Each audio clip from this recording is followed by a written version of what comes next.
샬롬. 우리 말씀과 함께 오늘 월요일 그리고 한 주간을 시작할 수 있기를 원합니다. 잠언 9장입니다. 9장 1절에서 12절까지만 보겠습니다. 잠언 9장 1절에서 12절입니다. 지혜가 그의 집을 짓고 일곱 기둥을 다듬고 짐승을 잡으며 포도주를 혼합하여 상을 갖추고 자기의 여종을 보내어 성중 높은 곳에 불러 이르기를 어리석은 자는 이리로 돌이키라. 또 지혜 없는 자에게 이르기를 너는 와서 내 식물을 먹으며 내 혼합한 포도주를 마시고 어리석음을 버리고 생명을 얻으라. 명철의 길을 행하라 하느니라. 거만한 자들을 징계하는 자는 도리어 능력을 받고 악인을 책망하는 자는 도리어 흠이 잡히느니라. 거만한 자를 책망하지 말라. 그가 너를 미워할까 두려우니라. 지혜 있는 자를 책망하라. 그가 너를 상하랑하리라. 지혜 있는 자에게 교훈을 더하라. 그가 더욱 지혜로워질 것이요 의로운 사람을 가르치라. 그의 학식이 더하리라. 여호와를 경외하는 것이 지혜의 근본이요 거룩하신 자를 아는 것이 명철이니라. 나 지혜로 말미암아 내 날이 많아질 것이요 내 생명의 해가 내게 더하리라. 내가 만일 지혜로우면 그 지혜가 내게 유익할 것이나 내가 만일 거만하면 너 홀로 해를 당하리라. 아멘. 우리 이번 한 주간 외워야 될 말씀입니다. 시편 128편 3절 4절이죠. 내 집 안방에 있는 내 아내는 결실한 포도나무 같으며 내 식탁에 둘러앉은 자식들은 어린 감람나무 같으니라. 여호와를 경외하는 자는 이와 같이 복을 얻으리라. 아멘. 지혜는 건축가라고 오늘 말씀은 말합니다. 자기 집을 훌륭하게 짓고 낙성식을 계획하였습니다. 잔치할 준비를 마치고 여정을 보내고 성중의 높은 곳에서 사람들을 불렀습니다. 1절이죠. 지혜가 그의 집을 짓고 일곱 기둥을 다듬고 짐승을 잡으며 포도주를 혼합하여 상을 갖추고 자기 여종을 보내어 성중 높은 곳에 불러 이르기를. 아멘. 이 지혜의 집은 엄녀의 집과 대조됩니다. 지혜는 이 집을 통해서 사람들의 생명으로 인도할 것입니다.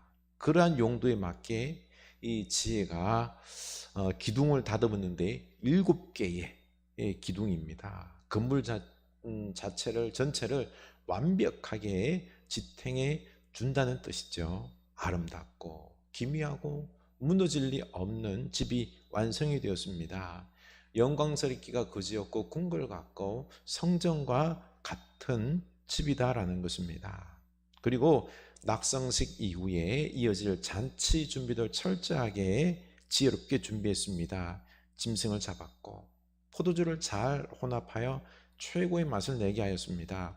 잔치에 올리는 포도주는 이 꿀과 향료를 첨가하곤 했는데요, 손님들은 그 맛을 음미하는 관습이 있었습니다. 이 모든 것을 손님들이 얼마든지 내다 먹을 수 있도록 준비하고 상도 갖추었습니다. 그리고 여정을 보내어 성중의 높은 곳에서 사람들을 불러 모았던 것입니다. 바로 이게 지혜다라는 것입니다.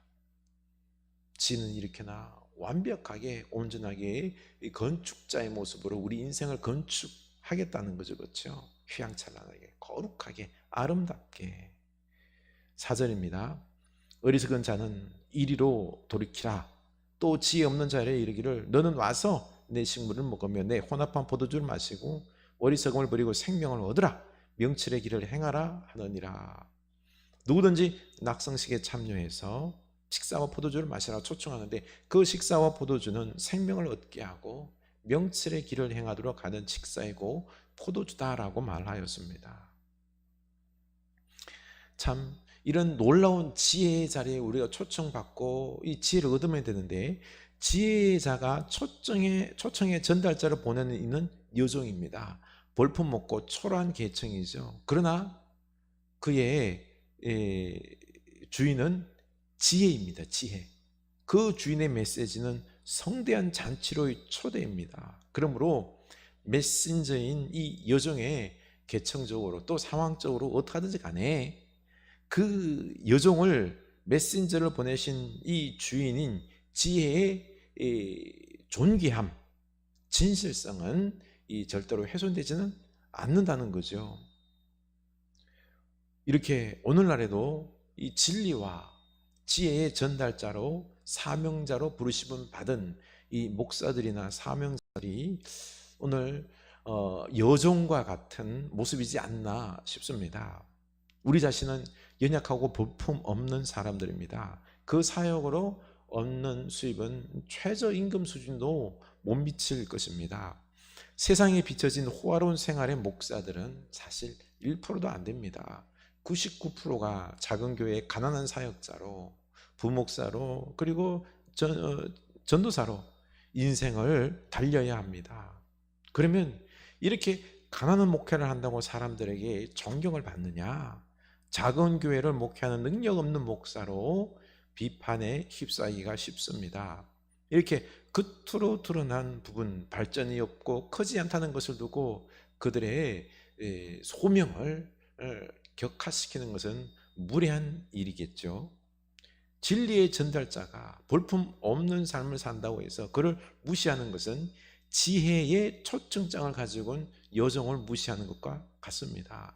여종을 보낸 주인, 지혜를 무시하는 것과 똑같습니다. 성경은 이를 두고 이렇게 말씀하시죠. 요한복음 14장 23절 보면은요, 예수께서 대답하여 이르시되 사람이 나를 사랑하면 내 말을 지키리니 내 아버지께서 그를 사랑하실 것이요 우리가 그에게 가서 거처를 그와 함께 하리라. 나를 사랑하지 아니하는 자는 내 말을 지키지 아니하나니 너희가 듣는 말은 내 말이 아니요 나를 보내신 아버지의 말씀이니라. 아멘. 우리는 우리를 대접하는 자가 누구인지 중요하지 않습니다. 우리를 보낸 자가 누구인지 기억해야 합니다. 우리를 보내신 이는 창조주 하나님이시요 그리스도 예수이십니다.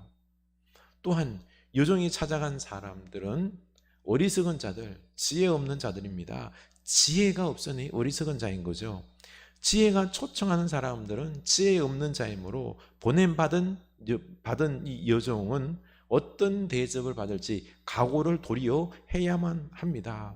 그들은 주인처럼 온유하지도 자상하지도 사람의 마음을 살피지도 못합니다. 그러나 그들에게서 마치 주인이 해주던 것과 같은 똑같은 대접이나 행동을 기대하지 말아야 한다는 거죠. 그저 담대하게 공손하게 주인의 뜻을 전달하며 초청의 메시지를 들려주면 되는 겁니다. 종의 본분은 주인의 명하신 일을 하는 것이지 손님에게 대접받는 것이 아니기 때문입니다. 칭찬은 대접받는 자가 아니라 주인의 관할, 우리 하나님의 관할이다라는 것입니다.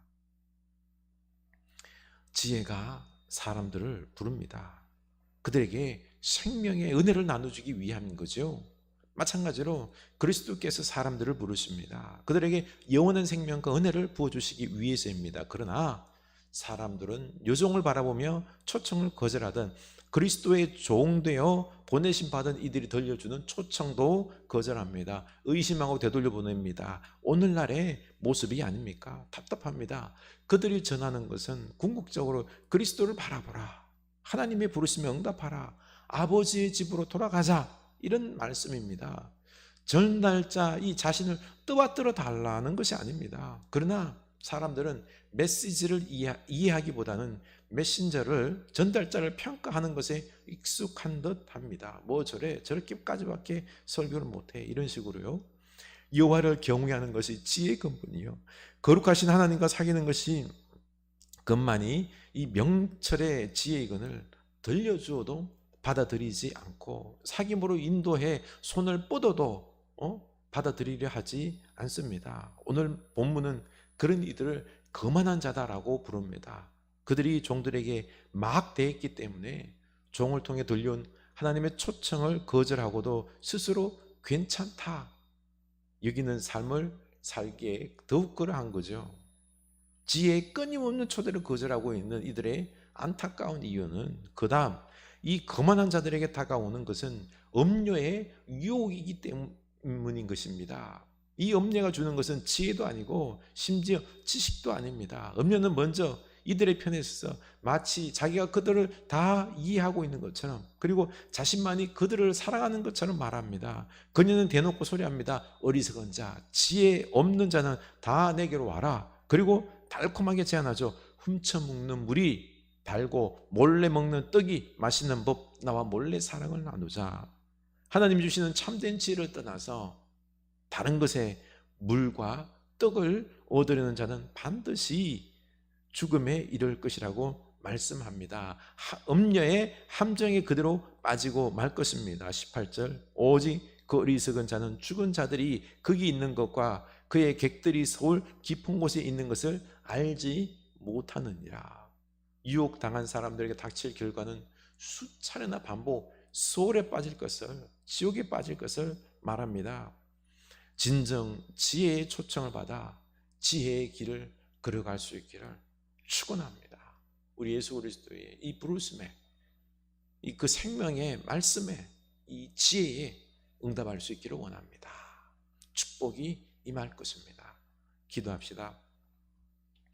하나님 아버지, 이 지혜를 우리가 듣게 하옵소서. 이 건축의 비유처럼 이 지혜는 7기둥으로 완벽한 아름다운 휘황찬란한 거룩한 성전과 같은 집을 짓습니다. 우리 인생을 짓습니다. 우리가 지혜의 말씀을 듣고 우리 인생을 그렇게 지을 수 있게 하여 주시옵소서. 아름답고 복되게 짓게 하여 주시옵소서. 그런데 주님, 우리는 이 지혜의 말을 듣지를 않습니다. 요정을 보내어 지혜를 전달했을 때, 이 잔치에 초청했을 때 수많은 사람들이, 어리석은 자들이 거절하고 막대했던 것처럼 하나님 아버지, 오늘날 우리들도 하나님의 말씀에 이 지혜에 순종하기보다는 주여 그 전달자를 비판하면서 주여 이 지혜를 듣지 않는 우리들의 모습을 보게 됩니다. 주여 우리를 진정 하나님 말씀에 온전히 듣고 순종하여 생명의 길을, 지혜의 길을, 능력의 길을, 열매의 길을 걸어갈 수 있는 우리들의 모습이 될 수 있기를 원합니다. 우리가 지혜의 길을 걸어가지 아니할 때 그 다음에 찾아오는 것은 음녀의 길입니다. 멸망의 길입니다.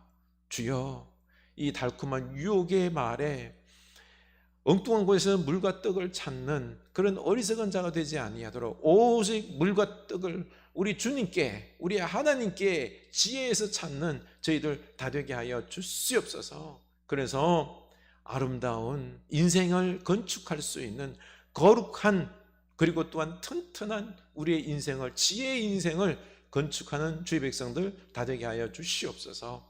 예수님 이름으로 기도드립니다. 아멘.